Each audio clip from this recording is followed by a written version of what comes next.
Kasus kematian seorang ibu dan dua anaknya di Warakas, Tanjung Priok, Jakarta Utara dipastikan sebagai pembunuhan berencana.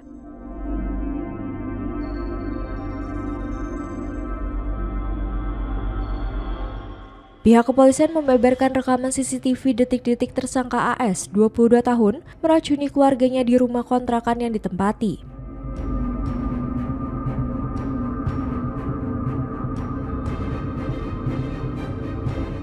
Dalam rekaman CCTV, terlihat tersangka AS mengendarai sepeda motor sambil mengenakan jas hujan dan membawa sebuah panci.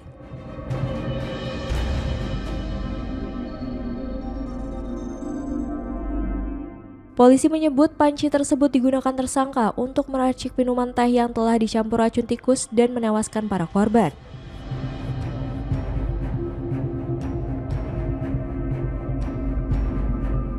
Kepala Satuan Reserse Kriminal Polres Metro Jakarta Utara, AKBP Ongkoseno Grandiarso Sukahar, menjelaskan setelah keluar rumah pada pagi hari, tersangka pergi bersama rekan-rekannya untuk bermain sekaligus merayakan malam pergantian tahun.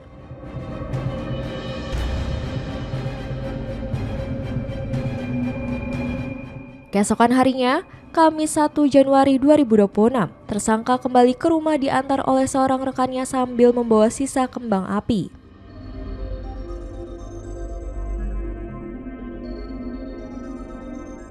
Berdasarkan hasil penyidikan, setibanya di rumah tersangka mulai menjalankan rencananya dengan meracik racun yang dimasukkan ke dalam panci untuk dijadikan minuman teh.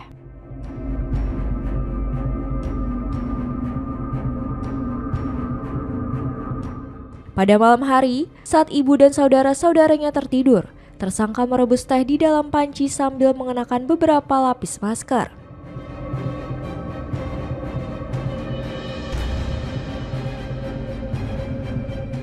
Ia juga memasukkan kapur baru sehingga ruangan dipenuhi asap sebelum keluar rumah dan menutup pintu.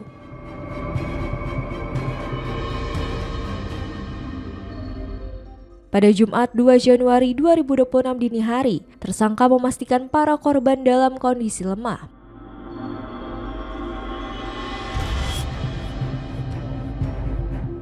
Ia kemudian menyuapi satu persatu minuman teh yang telah dicampur racun tikus hingga menyebabkan ketiga korban meninggal dunia.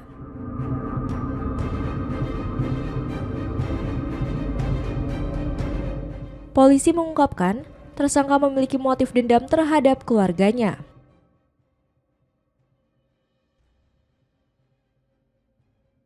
Pak Kasat, mungkin boleh disampaikan ini untuk memperdalam motifnya. Ini sebenarnya apa yang membuat tersangka ini akhirnya melakukan hal tersebut, Pak Kasat?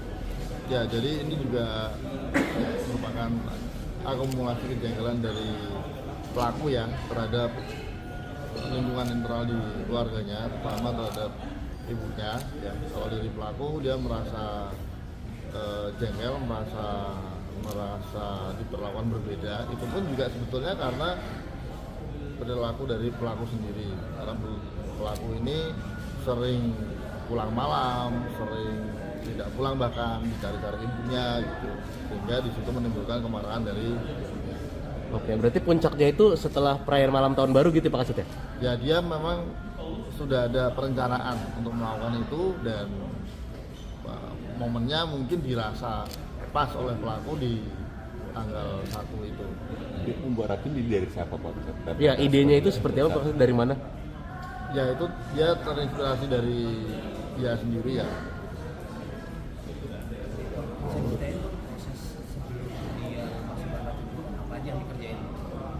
Jadi ya racun itu dimasukkan dalam panci teh, rebusan teh, kemudian direbus. Setelah itu menjelang beberapa lama setelah para korban itu tidur ya, atau dia sadarkan diri, kemudian teh itu dimasukkan dalam muk. Kemudian teh tersebut yang sudah mengandung racun itu disuapkan menggunakan sendok ke mulut para korban. Oke. Pak Kasat, penegasan artinya kerasnya sendiri kan sudah disampaikan sama ahli toksikologi bahwa itu cukup sangat reaktif ya terhadap tubuh manusia, sehingga memang ketika itu di racun tersebut disendokkan ya memang bereaksi cepat terhadap korban.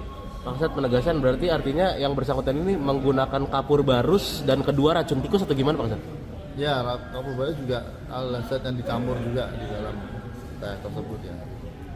Dari pengakuan tersangka, ada motif lain nggak selain emang sebelum dia meracun atau dia ada pilihan lain? Ya, kalau dari hasil pemeriksaan kami, motivasinya ya memang itu karena dia jengkel sama orang tuanya, jadi pernah bertengkar juga sama kakak adiknya.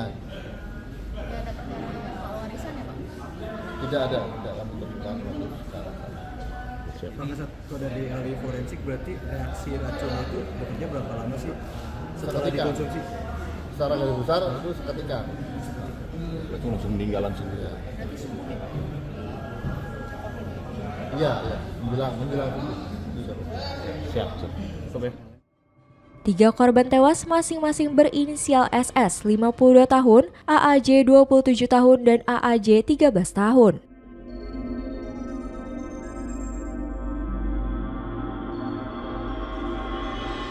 Sebelumnya, kasus ini sempat diduga sebagai keracunan makanan setelah 3 orang ditemukan meninggal dunia dengan kondisi mulut berbusa Jumat 2 Januari 2026.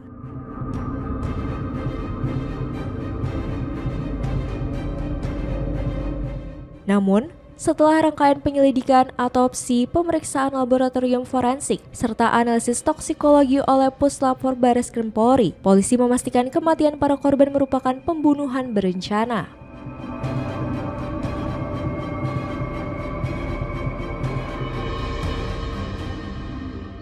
Tersangka S dijerat pasal berlapis dengan ancaman hukuman penjara maksimal 20 tahun.